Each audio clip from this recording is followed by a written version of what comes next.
Florcas are a vital part for the ascension process of the Temerians. Commander Ransom writes acoustic songs about his trip to Barcelona. I mean, she said like Barcelona, but we all know they do that. And we get to meet a Telluride captain, by the way. Hey, everybody, and welcome to the Seventh Rule with Cirroc Lofton. Hello, everybody. We're also joined by associate producer, Mr. Tim Baum. How are you, sir? I'm doing well. Thank you. And my name is Ryan T. Husk, and today we are reviewing Season 1, Episode 4 of Lower Decks called Moist Vessel. Moist Vessel. Oh, yeah. The title of the episode. Yes, and you know what? I didn't know that you were naming these episodes, Ryan. Very good job. Thank you. Thank you. People were like, what should we call it? Should we call it Ancient Vessel? I was like, how about Moist? And they're like, no, what about like Spaceship? I was like, what about Moist? And they just... Is anyone else feeling moist? Yeah, I just kept trying to slide it in there, and they finally accepted. Yes, they finally accepted it. So how you guys doing? Tim, you said before we started recording, you said that of the 4 episodes so far, coincidentally, this one is your preferred one, your favorite one, right? Yes. I think this was, I hate to use the word seminal, but it's like, okay, they're finally getting their stride. We've talked offline about how fast the editing and the dialogue was. Almost, just it's too much. This one, they actually settled down. We had a storyline that wasn't, and we found out about the mom-daughter thing, which we knew about in the first episode, but now they actually acknowledged it. Mm-hmm. And kind of my personal experience in the military, it followed. They try to get rid of her by doing the drudge work. That's actually fun. It's when you become a leader and have to sit through PowerPoint and meetings that you want to bug out. I have a major nitpick about that I'll hit it in a minute. Before we do, though, I do want to say, everybody, please do us a favor and feel free to subscribe and hit the bell icon. That's the best way to support this show. Helps keep us going. If you have a few bucks to spare, feel free to jump on our Patreon, patreon.com/the7th-rule. Money's tight right now. We get it. If you can't, just hit subscribe. Share this with your friends. Comment in the comments below. That helps YouTube show it off to other people. We appreciate it. Cirroc, is this your favorite so far too? Yeah, I have to agree with Tim. It is my favorite.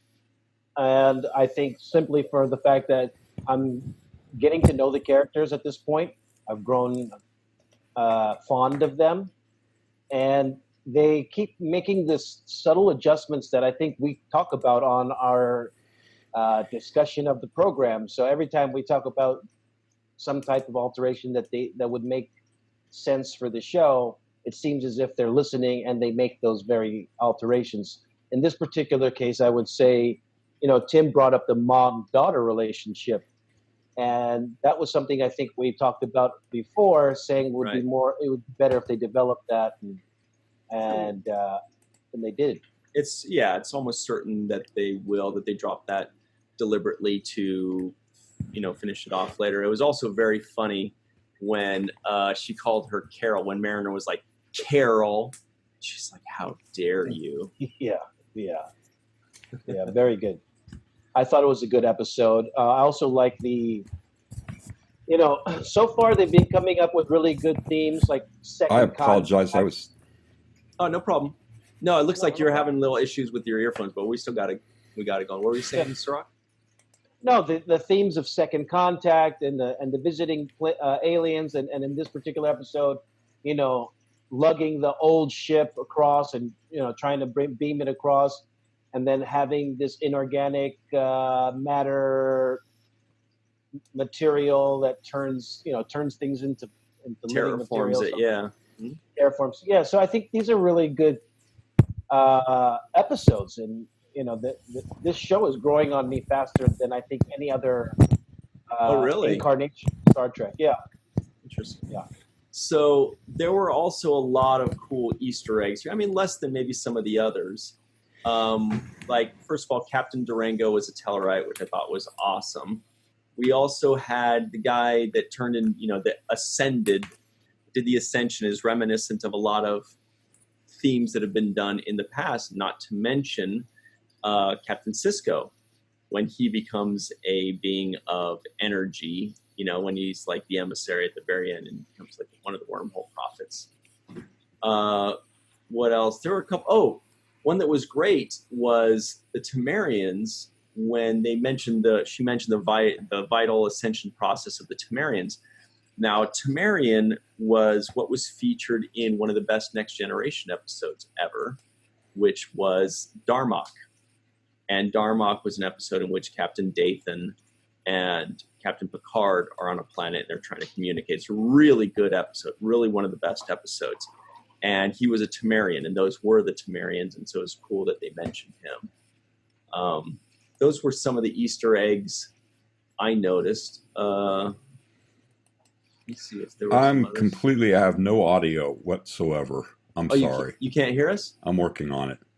If you want, can you hear me? Yeah, we can hear you. Yes. Okay. Yeah. I can't hear you at all. No problem. And Keep so working on it. I'm going through everything I can to. No problem. Oh, the other Easter egg was in the holodeck when what's his name, Boimler pretends to be on the holodeck. He's like, oh, nothing. That was just the holodeck. Moriarty.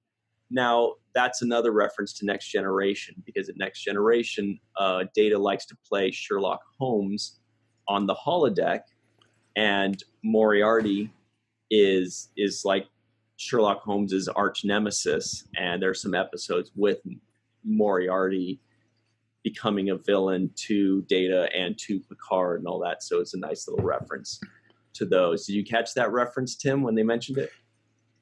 Yes, I did. I'm finally back. So I mean, I'm a tech geek, and I got messed up with this Zoom. It's like all of a sudden my audio dropped out, and I'm trying different headphones and. No problem. But you did catch the reference to Moriarty, right? Yes. Those were good. People love Moriarty. Our buddy Marie Segal loves Moriarty episodes for some reason. I forget the actress's name, but his wife or his mistress. Yeah, I don't know. I love that actress. I can't remember her name, but the episode where they, finally went off on their own in a computer cube. But I remember that. Yeah, that was a good one. No spoilers for when Cirroc sees it. It's only 25 years ago, but so those were the Easter eggs. Let's go through the episode here. What did you think, Cirroc, of Captain Durango? He was the other captain, the Telluride captain that was on the other ship, the USS Merced. Merced, yeah. Yeah, he was all right. He's the guy that was a little bit annoying for Mariner and causing him to yawn a lot. Yeah, she sure yawned a lot. She did. I thought he was all right. I didn't know the backstory on the Telluride. Right. Well, and also, if you're going to ask Mariner, or if you want to know if you think he's annoying, you're going to tell her, right? Okay, maybe that one didn't work. No. Yeah, I tried that, but it was. Maybe I need a better setup. I'll work on it. I'll say it like 10 more times before we're done. That needs a lot more work. So Tellurites are known as kind of annoying and argumentative type aliens. They're one of the first four races to create the Federation. It was the Tellurites, the Andorians, the Vulcans, and the humans. So they have been around for a long time. They're kind of annoying, kind of argumentative, and that's their shtick. So, yeah. Okay. Mm-hmm. And apparently he served with Captain on the USS Illinois was what they mentioned. I don't know anything about the USS Illinois, but they did mention that, so it's worth mentioning here. What do you guys think about the humor on the episode, this one? I actually, for probably the first time watching this, I laughed out loud. What parts? When they made her sit through the meetings, because I've been there. It was like, God, I'm trying to remember. There was some good humor. It wasn't bawdy, but it was okay. I've been there, done that, and I laughed at it. It's like, yeah. No, go ahead, Cirroc. No, I have to agree with Tim on this one. That I did laugh out loud, and the line that made me laugh out loud was when Mariner's mom was talking to the lieutenant about, giving her daughter enough bad stuff to do. And his line was like, I got her emptying the blank from the holodeck blank program. Yeah. Yes. What do you think? And she's enjoying it. But what do you think those blanks were, Cirroc? Well, I think they were blanked out for a reason. Yeah. Because, it didn't look like the holodeck program that they were talking about is the X-rated program where guys go in there to relieve themselves. So I'd fill in the blank somewhere in there, but I thought that was hilarious because it got quiet all of a sudden right when he was saying that. And it's like one of those moments where you're saying something that you don't want everybody to hear, and it gets really quiet. So I laughed at that joke. That could be one of the Mad Libs. I've got her emptying out the blank in the holodeck's blank filter. Yeah. Well, and when he responded, do they really do that in the holodeck? Yeah. It's like, yeah. Yes. Yeah. Yeah. No, I thought that was hilarious. There were a few funny moments. Like for me, I like the very subtle, like you blink and you miss some moments. Like last week, I thought it was funny that one of the crewmen was walking by the captain, scratching his butt. Like they didn't zoom on it, they didn't make a deal out of it. But if you look closer, they're like, "Hey, that guy's scratching his ass as he's walking by the captain." I just think that's funny. Like it makes you think, like, see what this poor lady has to deal with. You see what this lady is going through. She's trying to be the captain of a starship, and dudes are just walking by, scratching their ass. She's just like, God, can I just have real people? But the moment that made me chuckle and actually go back and watch it was when Mariner was lubing, when she was lubing the tube. The turbo lift. Turbo lift. Yeah. She was looping the turbo lift, and Shax, before he gets in, Lieutenant Shax, the chief of security, before he gets into the turbo lift, there's a sign there that just says like ensign working on whatever, and he doesn't just ignore the sign; he just flings it away. Rips just like a Frankenstein monster. I don't know why, but these little things that just show you how simple-minded the guy is just crack me up.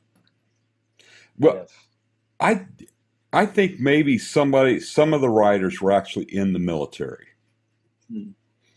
Just because the way they wrote this episode, like I said, you end up in a leadership position and it sucks. But, what I actually like is it's lower decks, but it's lower decks of a minor ship. Yeah. In the Star Trek verse, we've always got the flagship. But, because I'm Navy, it's like, okay, you have the oilers, the tenders. And it actually, when you talk about some of the body humor and scratching the butt, on the smaller ships, that actually happens because you don't have 5,000 sailors. You've got 100. So you become like a family and you feel free to do that stuff. So that's it. And I think this episode actually, like I said, I think they're starting to hit their stride, especially they stopped the rapid fire editing, which, right, left, center, right, left, center, right, left, center, which was terrible.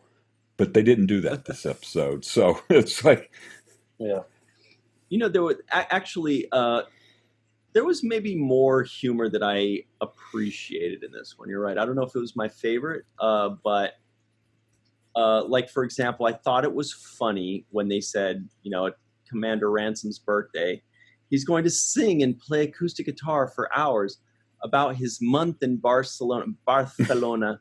And of course, you know, we all roll our eyes because we're like, oh my God, we know that guy, and we know what's, and that just cracks us up. And then they even mentioned it a second time. Oh, when he says, he's like, do you know what's the most sensual peninsula in the world?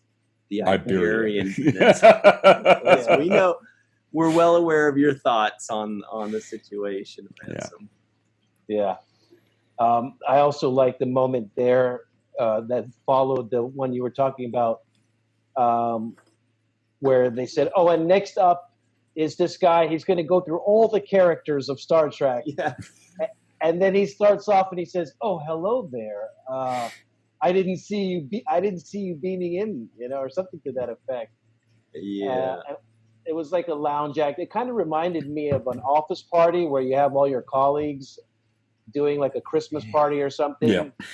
And you kind of have to be there because, you know, it's an obligation thing.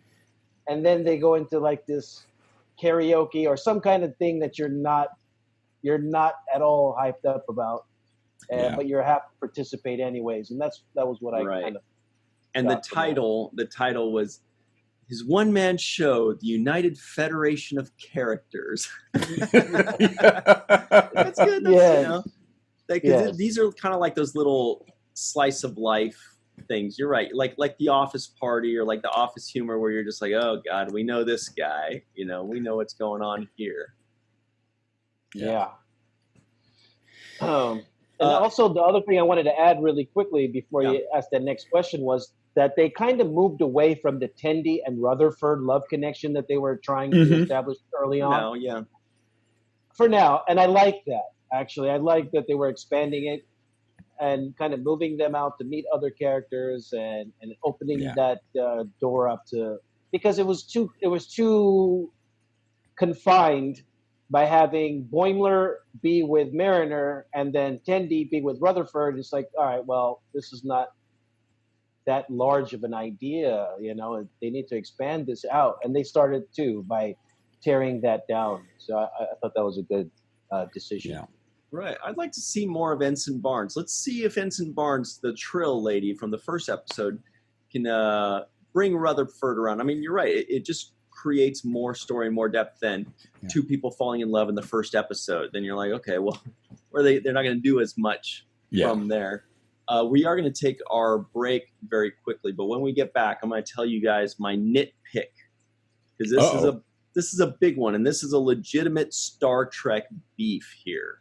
Okay, so all right, because I have my nitpicks, but get your tomatoes out, because here it comes.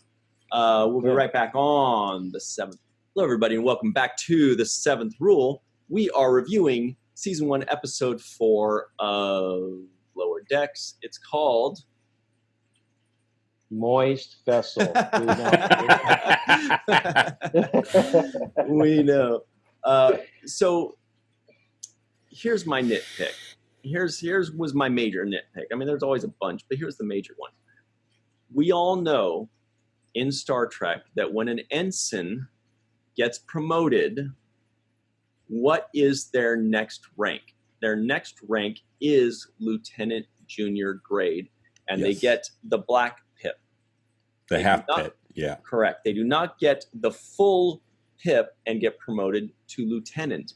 And these guys are so good with their Star Trek continuity and their Star Trek knowledge and their Star Trek references that I was actually surprised. I was like, wow, are they really just bringing an ensign directly to a lieutenant? Are they skipping junior grade completely? Because this is something that literally nobody's ever done. This is, it always goes ensign, lieutenant junior grade, lieutenant commander, captain, admiral, whatever. So that was kind of like, come on, guys, you know better than that. Give her the right pip. Anyway. Well, part of that, I think, was just to promote her, you know, because lieutenant junior grade, we always joke that's not a real lieutenant, because Star Trek bases it on Navy ranks. So I'm Navy. Maybe they, you know, gave her a combat promotion up to lieutenant. And the whole idea of her promotion was to get her to quit. Well, yeah, and to get her to sit in on those meetings. Yes, So- which are tedious as all get out. Right. And But Cirroc, yes, as you say, Yeah. sitting. Speaking of Sid, yeah, Bashir was originally a lieutenant junior grade when he first started off on Deep Space Nine, and he was in, the meetings and the conference rooms and things like that. So they could have still done it with him or with her as a lieutenant junior grade. But anyway, like, not to beat a dead horse, but I felt like that was a pretty obvious one that they. Yeah. It's a big miss. It's a big miss. Yeah. Any nitpicks on your part, Cirroc? I know you're always like, hey, you hike up those glasses and you say, you missed this Temerians. Don't. That's not protocol. That's not protocol.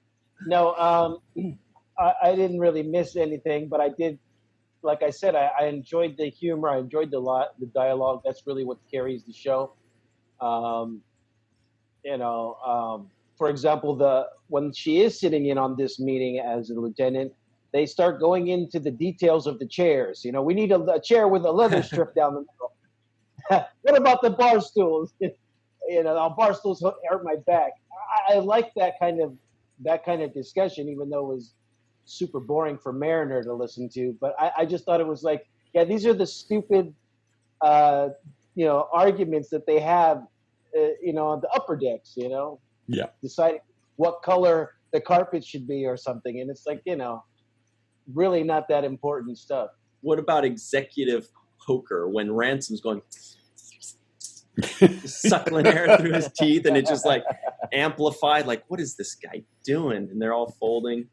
That was obviously a reference to, in Next Generation, they would play poker. Yeah, poker, like the executive officers would, but they loved it. They enjoyed it. It was a fun time.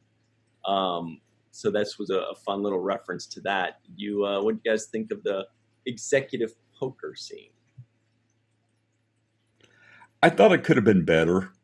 I would have liked more of a back reference to the other, Next Generation. But no, it was because Next Generation used that in several episodes, including one that was kind of like Lower Decks, where some people that were brought into the poker game who were not normally part of the senior staff. It was called Lower Decks. The episode was called Lower Decks, and it's actually personally one of my favorite Star Trek episodes ever. Wow. It's got a character named Cito Gaston that was great. It's got Alyssa Ogawa, Nurse Ogawa, who was used in multiple episodes. Yes. It was a really good, solid, one of my favorite episodes, and it was called Lower Decks. That's where the Bajoran Cito actress, Gaston. That's right. Cito Gaston, she was killed. She volunteered for this essentially suicide mission. But yeah, that was aside from, that was a Lower Deck episode. And I think in Voyager, they had a Lower Deck episode where the captain was like, okay, these three people have never been off the ship, so I'm going to take them off the ship. And so, that was and they were actually working in the Lower Decks. So it was kind of interesting. They were all ensigns, and she gets one of them killed, but anyway. It happens. Yeah. So do you think that they took the title of this show from that Next Generation episode?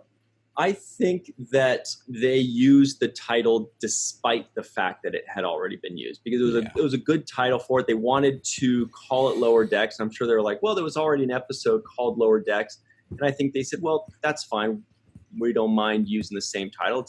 It's like a reference to it or an homage to it, or just to think, kind of like Firefly. The first episode is called Firefly, and the movie's called Serenity. The first episode's called Serenity, and the ship's called Serenity, and the movie's called Serenity. Like, they just keep reusing the same thing. So I guess it's okay for them to have an episode called Lower Decks as well as a series called Lower Decks, especially because it's one of my favorite episodes. So I thought that was cool. And, like I mentioned before, one of the distinctions, because Next Generation had the Lower Decks, but this is Lower Deck of a oiler or a tender versus the lower deck of a carrier, the Flagship. Right. And so I think I love the dynamic because we're in the lower deck of a scrub ship. So the officers are like going, I'm stuck on this scrub ship. What did I do wrong? So I'm going to try to make it better. But then you've got the worst Crew. It's like, it's kind of like Mr. Roberts, the movie, with. So yeah, that's what I like about it. It's like, yeah, I have a nitpick myself, and my nitpick is with Rutherford. Mm-hmm. And originally, when they introduced his character, he was just getting the cyborg implant, and it was malfunctioning. And I thought that's a dynamic to his character that made it extremely funny. And I thought that that's something that they should have kept going. He should have constantly had these kind of outbursts where he would just say something, something just completely awkward in the moment. And that's something that added humor to his character. And now when they remove that, he's kind of boring. Yeah. I think Rutherford's character is not that exciting for me. Right. So I think they need to kind of bring that back. Him having malfunctions, him spitting off at the mouth, just saying blatant truths that shouldn't be said. I think that makes it more interesting for Rutherford, because right now I see him losing his presence on the show. He's kind of a bland character. I mean, what's good about him is that he's an engineer through and through. He loves engineering. He loves to, lube, whatever Jeffrey's tubes and things like that, or whatever he does. That's his thing. But you're right. There's not much depth beyond that. Like, that's really it. And that's cool, and it's fun, and it's cute if it's a secondary or tertiary character. But if it's one of the four main characters, there needs to be more depth to him than that. Yeah. I think the show, just like any show, whether it's Deep Space Nine or whatever, the first few episodes, the characters are trying to find themselves. In this case, it's the writers. Mm-hmm. So, okay, so where do we go with this? And, of course, you don't have you have voice actors, but, they kind of guide, okay, this is how the characters should go. Because the first few episodes of Deep Space Nine, the characters all kind of changed eventually, once they started actually getting to the meat of the show. And I'm hoping that, with this episode of Lower Decks, I liked how, it was the first time that the mother-daughter relationship was actually acknowledged together, right. Versus the first episode where it's like, your daughter is terrible. Well, you're the captain of the ship. Take care of it. So right, where they actually acted like a mother-daughter for a second with their little squabble, right? Mom, I've got a pointy rock. Come on. Yeah, my rock. Yeah. And it's called being a captain. It also showed a little bit of similarities between the two personalities, yes, they right? did. The way they were kind of fighting in the same way, right? Yeah. And there wasn't the rapid fire editing between the two. Okay, we had the central camera. We didn't have to have an epileptic seizure. I like the line where the mom says, "It's called being a captain," and the daughter says, "No, it's called being a dick." Yeah. that was a funny line right there. Yeah, I think I laughed at that one. Twice. Yeah. And then the other one was said, "Computer, hit it," and the computer responded, "Hitting it." Yes, that was cool.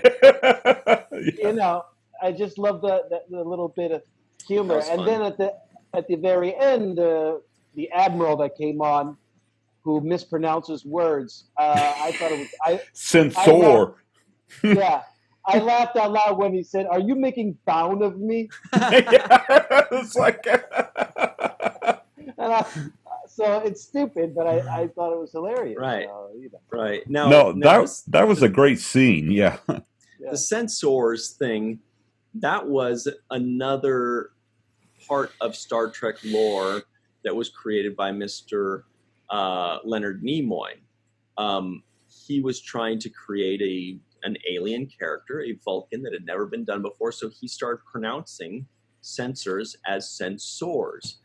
And since then, the Vulcan actors, every actor that played Vulcans afterwards, started calling them censors as well. Like Jolene Blaylock playing T'Pol in Enterprise, she calls them censors. Tim Russ in Voyager calls them censors.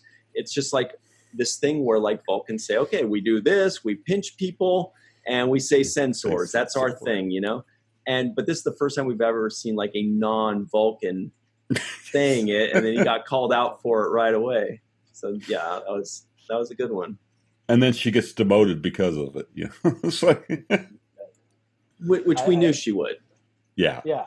She wanted to. So it is called lower deck, so she has to maintain. She's got to mess up. Yes, yes. And you know, another thing they did in this episode was expand on Tendi, who didn't get too much screen time so far, and now she's getting her own little. She had the B storyline in this particular episode, right? Mm-hmm. And I liked her in this B story. I kind of want to get more of a sense of who she is and what she's about. You know, most of the characters in Star Trek you can reduce to a one-word type of thing. You know, you say, "Oh, Quark is greedy," or conniving. Conniving, and Kira is strong, or and so you can really reduce people down to one word. And with Mariner, she's like, rambunctious and overactive. That's a good one. Rebellious, yeah. Rebellious, yeah. And Boimler is the super nerd on the. He's on the a show, mess. Right?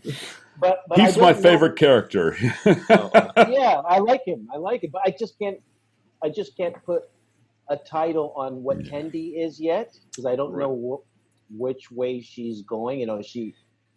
She's kind of been all over the place as far as personality wise.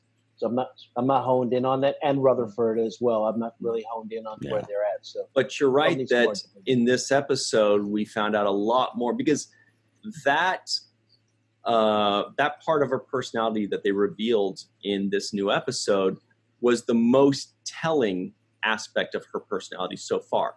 She lies. She does whatever it takes to get people to like her. And we're like, okay, that is a character trait that we can sink our teeth into. Overexcitement, nervous, arrogant, whatever. Those things are everywhere all the time. But that's a very specific character trait of I'll do whatever it takes to get people to like me. And if I hear or think for a second that somebody doesn't like me, I'm going to ask a million questions about it, and we get that. That's I think that's where you're going with that, is that like we finally got something revealed about her to where we're like, okay, we get it. She's insecure about something. We just don't know what it is yet, Right. And then she also revealed in the line that Ryan's referring to. She says, "We're both jerks. Yeah. We wanted to be liked so much that we lied," or something to that effect. So. Right. And then they said that they're best friends. She's like, wait, if we're both, I guess that means we're best friends. Oh, I'm going to die with my best friend. Yeah. Yeah. And then the ascension scene, which was hilarious in itself, just it was. When the guy was ascending and he was, he finally got it. What is this weird koala? Yeah. We're all on the back of a giant koala. Yeah. Why is he smiling? What does he know? It's burning. Yeah. The secret to life is. Yeah, well, we knew they weren't.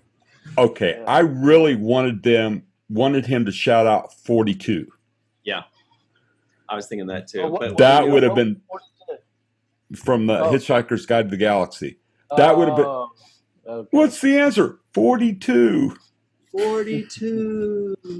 That would have been perfect. Yeah, but it's definitely a typical joke. We've seen that before. The meaning of life is. Oh, I didn't get it. Oh, too bad. And let's. No, go ahead. Sorry. Go ahead. No, I was going to say just being a captain is like vocal jazz. That was another line that I just. Yeah. About the lines you don't say. Yeah. Yeah. Let's talk a little bit about Boimlerplate. So he had a little bit of a kind of a C storyline where he saw that Mariner gets the promotion by being basically a jerk to everybody or being insubordinate, right? So he's like, okay, maybe that's the key. And it kind of comes to a head when he just goes up to Ransom and spills the coffee on his lap in the middle of an emergency for whatever reason. He's like, no, that's not the right time to spill coffee on someone's lap, if there ever were a right time for that. So I guess Boimler is going to be more of the guy that, beyond everything, is just his number one focus is just getting promoted.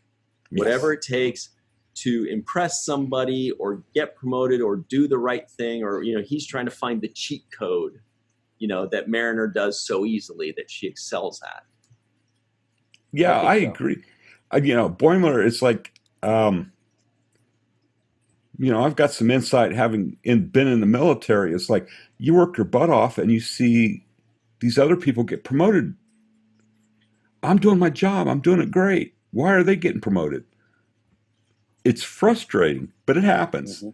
You know, in this case, it's, I mean, there's the side story where she's the captain's daughter, but, you know, she's a slacker. He's a hard worker. Why am I not getting promoted? Well, you also have to play the politics, which some of us are not capable of. But yeah, it's like, I like him because he's actually working his butt off. And, you know, the very first scene of the very first episode, he's pretending to be the captain doing a captain's log.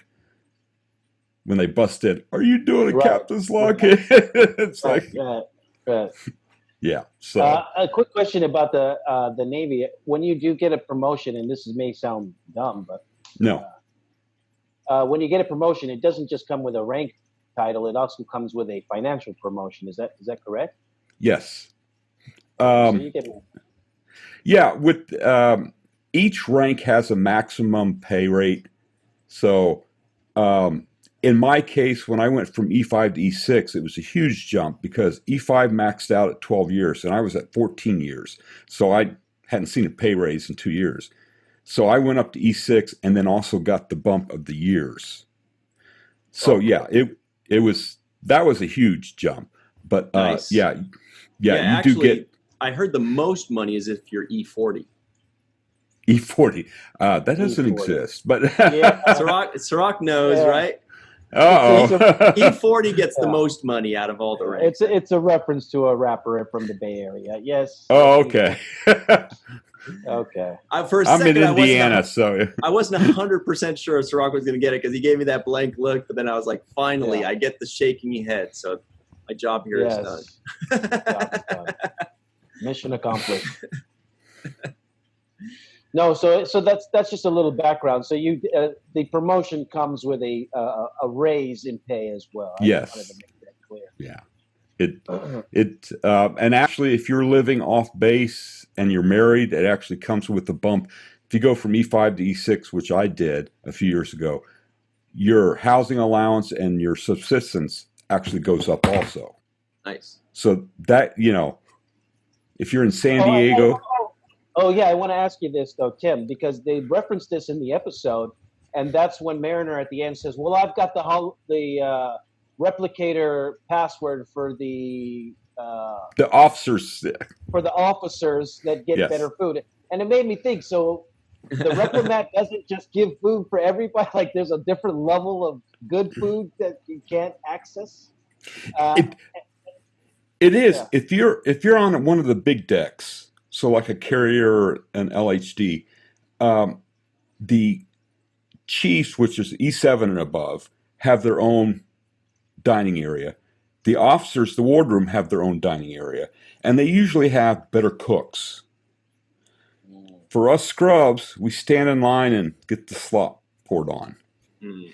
So, yeah, the higher up you get, the better food you get. And then if you're the captain of like a carrier, you actually have your own chef.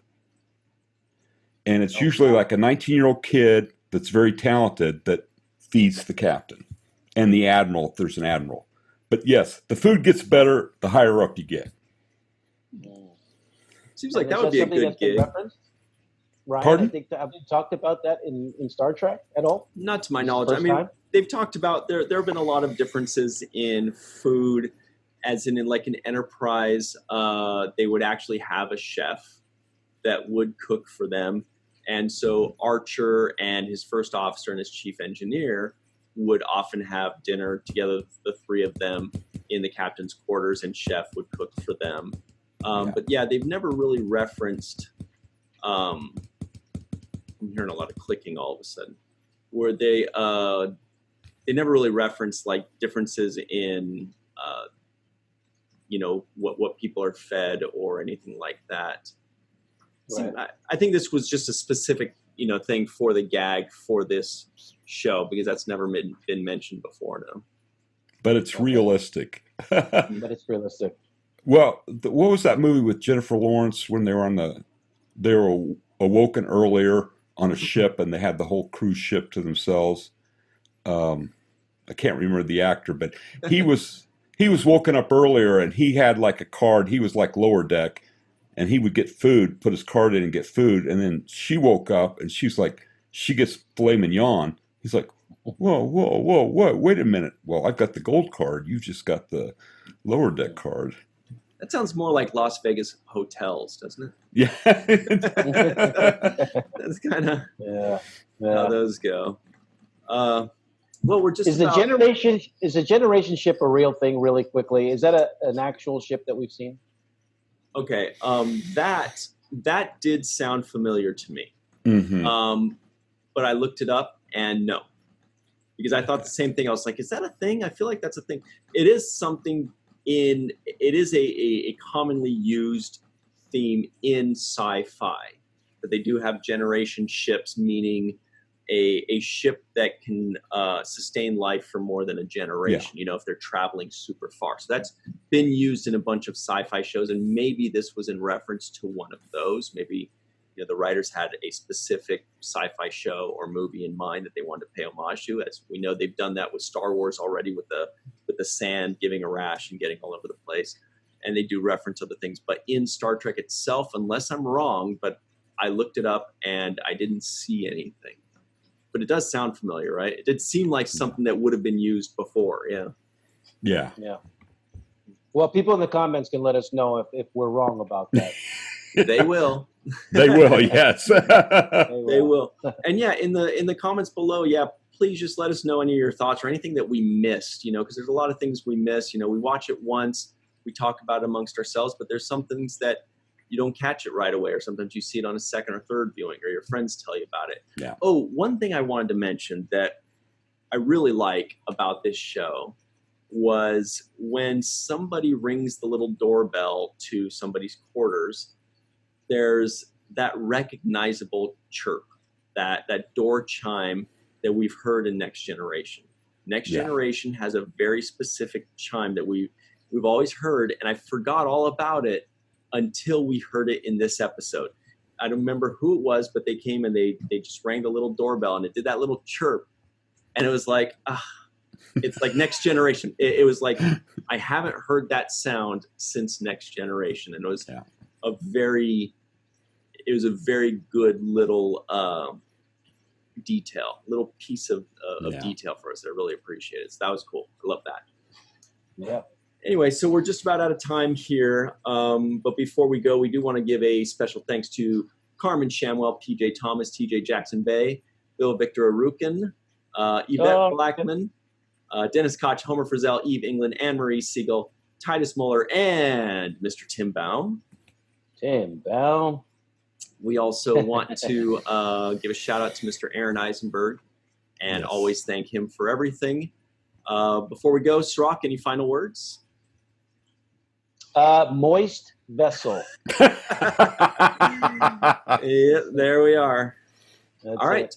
Well, thank you all very much. And my name is Ryan T. Husk. That's Cirroc Lofton. And please give us a like, give us a thumbs up, give us some comments in the comment section below. Subscribe, hit the bell icon, and always remember the 7th rule.